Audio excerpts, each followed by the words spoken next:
Menneskerettigheder er universelle retningslinjer, der gælder på tværs af køn, status, nationalitet og religion. De første europæiske skridt mod egentlige menneskerettigheder blev taget i Frankrig i 1789, da man ønskede at forene borgerne igen under den franske revolution. Mennesket havde hidtil været frataget rettigheder, da landet havde været splittet i mange folkegrupper i et land, der var splittet i mere eller mindre usammenhængende provinser. Man ændrede menneskesynet, hvilket resulterede i, at mennesket nu blev anset for et fornuftigt og ansvarligt individ. Man ønskede at opbygge velfungerende samfund, så man kunne leve godt og trygt i. Derfor nedskrev man love, der kunne danne et velfungerende samfund. De ældste nordiske love siger, at med lov skal land bygges, hvilket betyder, at man med love kan opbygge et samfund. Allerede i middelalderen nedskrev man lovene for at sikre, at magten ikke blev misbrugt. Der kom mange nye stormænd, som centraliserede magten, hvilket resulterede i få meget magtfulde mænd. Der nedskrev man love, som sikrede folket mod magtmisbrug og vilkårlighed. Staten skal beskytte borgerne mod staten selv. Allerede i 1215 blev Magna Carta revolutionerende, da den blandt andet sikrede, at ingen kunne dømmes eller udvises uden lovlig rettergang. I 1945, efter 2. verdenskrig, blev FN stiftet. Krigen havde haft store økonomiske konsekvenser. I 1948 blev verdenserklæringen af menneskerettigheder stiftet, som siger, at mennesker er født frie og lige i værdighed og rettigheder. De er udstyret med fornuft og samvittighed, og de bør handle mod hver andre i broderskabets ånd.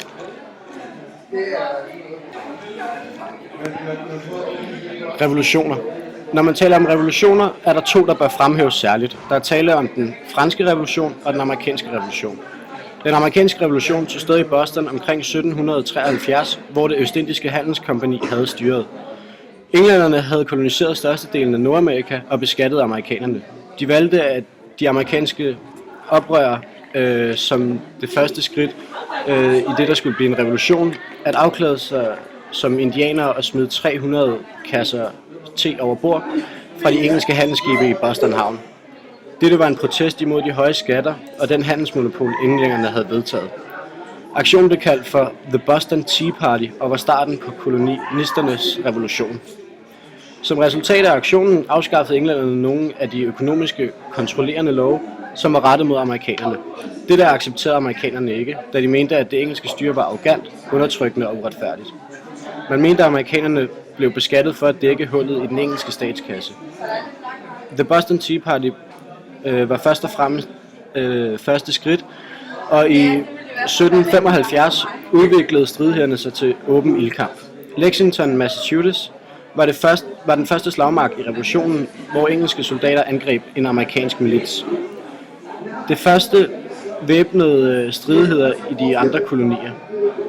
De 13 koloniers repræsentanter mødtes og udnævnte George Washington som leder af det amerikanske oprørshær.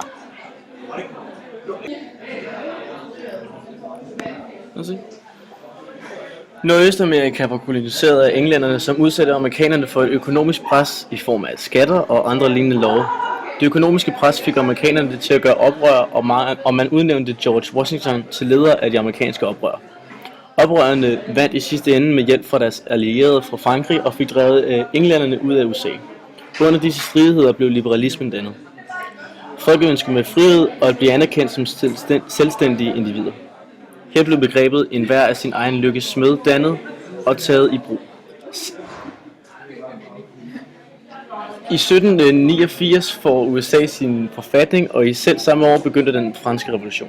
Det amerikanske folk ønskede individuelle borgerlige rettigheder, da der under det engelske styre havde været undertrykte. Englænderne havde fokuseret på at opbygge et imperium med det formål at tjene den engelske krone. Under opbyggelsen af dette imperium lå amerikanerne under konstant økonomisk pres, hvilket resulterede i, at amerikanerne betalte størstedelen af deres penge i skat.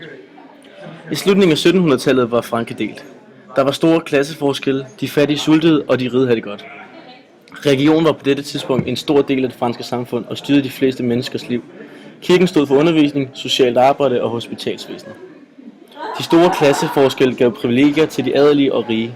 Adelen havde skattefrihed, juristisk magt i lokalsamfundet, jagtretten på bøndernes jord, samt adelen ejede de redskaber, bønderne skulle bruge til at dyrke jorden med. Tredjestanden havde ingen indflydelse og blev udnyttet til at gøre det hårde arbejde, men havde ingen penge til mad. Den franske konge havde støttet de amerikanske oprørere, Et kostbart træk, desværre uden territorielle eller økonomiske gevinster, som en sejrherre plejer at få. Det danske demokrati. Danmark ændrede sig markant i 1800-tallet. Kongeloven og enevælden blev i 1849 afløst af grundloven og på sigt demokrati. Og hele staten, altså Danmark, Slesvig, Holsten og Lauenburg, var ikke længere en politisk realitet, efter Danmark i 1864 havde tabt 2. slesvigske krig. Selvom der er blevet foretaget ændringer i årenes løb, har grundloven siden den 5. juni 1849 været den formelle grundlag for det danske demokrati. Den 5. juni 1849 underskrev kong Frederik den 7. Danmarks første grundlov. Europa, også Danmark, var blevet præget af demokratiske og nationalistiske strømninger siden den franske revolution i 1789. Kongen udnævnte i 1848 Martsministeriet for at markere rammer for en forfatning og demokrati i Danmark. En grundlovgivende forsamling vedtog loven den 25. maj 1849, inden kongen skrev under den 5. juni. Grundloven fra 1849, junigrundloven, var inspireret af andre landes forfatninger. Det havde udgangspunkt i idéer om magtens tredeling, den udøvende, lovgivende og dømmende magt. Rigsdagen skulle bestå af 2 kamre, Folketinget og Landstinget. De borgerlige frihedsretter blev slået fast: ytrings-, forenings-, trykke- og forsamlingsfrihed. Ejendomsretten var ukrænkelig. Den indførte stemmeret var begrænset, og at Danmarks folkekirke skulle være evangelisk-luthersk. Junigrundloven blev kun et demokrati for få. Kun ustraffede og selvforsørgende mænd over 30 havde stemmeret til Folketinget. 15% af befolkningen måtte altså stemme. Fruentimer, forbrydere, fjolser, fattige, folkehold, fallenter og fremmede måtte ikke stemme. Junigrundloven omfattede ikke tjenestefolk. I 1854 kom forbedringer, men de var stadig underlagt herremanden og bonden, som de servicerede. I 1915 fik de stemmeret. Revselsesretten blev afskaffet i 1921, men kun til dels. Junigrundloven var dog åben for fortolkninger. I 1866 ændrede politikerne junigrundloven til den gennemsete grundlov. Stort set samme ord som fra den første forfatning, men godsejerne og partiet Højre fik større indflydelse. Venstre havde flertal i Folketinget, Højre sad tungt på Landstinget. Kongen valgte side og gav Højre regeringsmagten. Det førte til politisk kamp mellem partierne, også kaldet forfatningskampen. Der var pres fra Venstre, og det førte til valgsejr ved valget i 1901, som så førte til systemskift. Og her blev folkestyret så indført. Kongen kunne ikke længere udnævne en regering, som havde flertal mod sig i Folketinget. I 1886 foreslog Frederik Beyer valgret til kvinder. Venstre og Socialdemokratiet foreslog det flere gange, men blev afvist i Landstinget, som var domineret af Højre.